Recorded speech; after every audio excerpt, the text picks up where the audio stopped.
এই প্রশ্নটা একটু খেয়াল করে দেখো। এই প্রশ্নটা খালি প্রশ্নের মধ্যে সীমাবদ্ধ রাখবা না।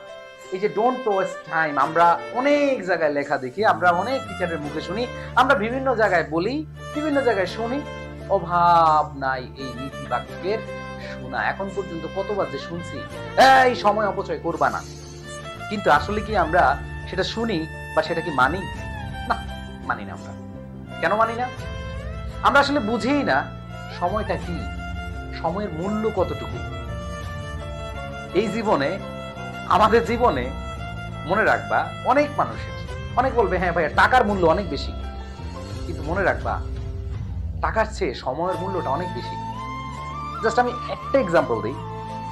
আই ওয়ান্ট টু সে যে তোমার অনেক টাকা আছে, তোমার অনেক বাড়ি গাড়ি আছে, অনেক কিছু আছে।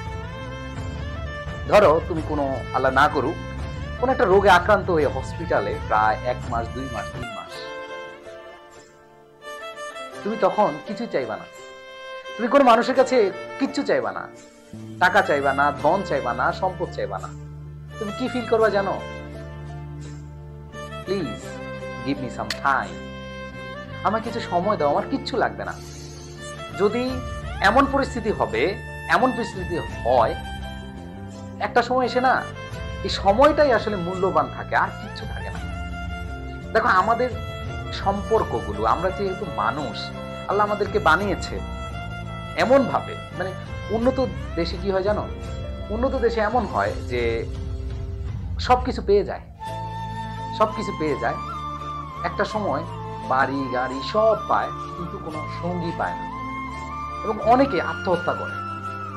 দেখবা যে ডেভেলপড কান্ট্রিতে সুইসাইডের প্রবণতা একটু বেশি থাকে, কারণ তারা কিন্তু সব পেয়ে যায়, কিন্তু একটা জিনিস পায় না, সেটা হচ্ছে মানুষের, অন্যের সময়, অন্যের কেয়ারিং বা একটু সঙ্গ।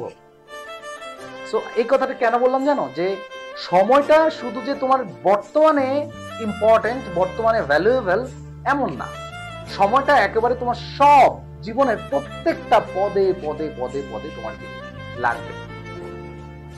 সো মাথায় রাখবা যে তোমার কাছে কিছু থাকুক আর না থাকুক, ধরো তোমার কাছে কিচ্ছু নাই, তোমার কাছে টাকা পয়সা নাই, ধন দৌলত নাই, কিছুই নেই, তোমার কাছে শুধু সময়টাই আছে। জাস্ট ওইটাকে ইউটিলাইজ করো, ওইটাকে সর্বোচ্চ প্রাধান্য দিয়ে তুমি হচ্ছে কাজ করো, ওইটাকে হাতে রেখে।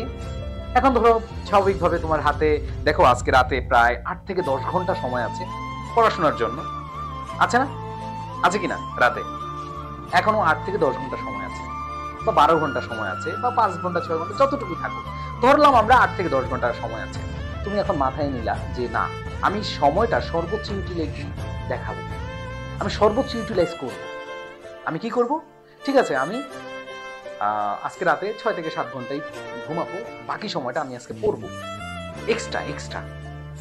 দেখো তুমি ওই যে 2 থেকে 3 ঘন্টা পড়ছো এক্সট্রা, এই এক্সট্রা পরে যখন তুমি বিভিন্ন পরীক্ষায় তুমি 2টা মার্ক বেশি পাবা, ধরো 1টা মার্কই বেশি পাইছো, 1টা মার্ক বেশি পাওয়ার কারণে তুমি যখন 2 থেকে 3 হাজার শিক্ষার্থীর সামনে চলে যাবা, ধরো তোমার পজিশন আসছে একটু, ফর এক্সাম্পল আমি একটু বুঝাই, ধরো তোমার ঢাকা ইউনিভার্সিটিতে পজিশন আসছে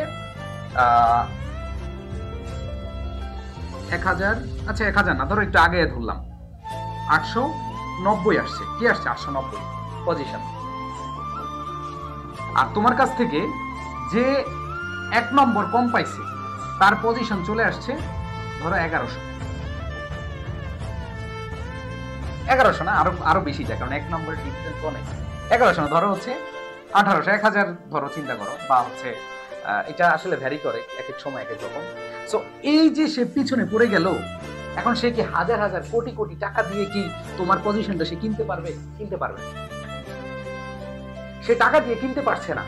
বাট তুমি কিনতে পেরেছো। তুমি কিভাবে কিনতে পেরেছো? তুমি জাস্ট টাইমটা দিয়ে, তোমার সময়টা দিয়ে কিনতে পেরেছো এই তোমার পজিশনটা। সে যদি বলে আমার একটা নাম্বার, তো এই একটা নাম্বারের জন্য আমি 5 লাখ 10 লাখ 20 লাখ টাকা দিব, আমাকে একটা নাম্বার দেন, নো অপরচুনিটি।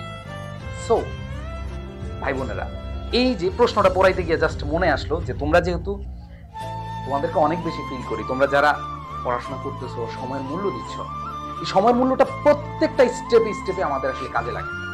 সো এটা তোমাদের বুঝতে হবে। ঠিক আছে? তো যাই হোক, এটা আসলে বোঝানোর জন্য অনেকক্ষণ কথা বললাম।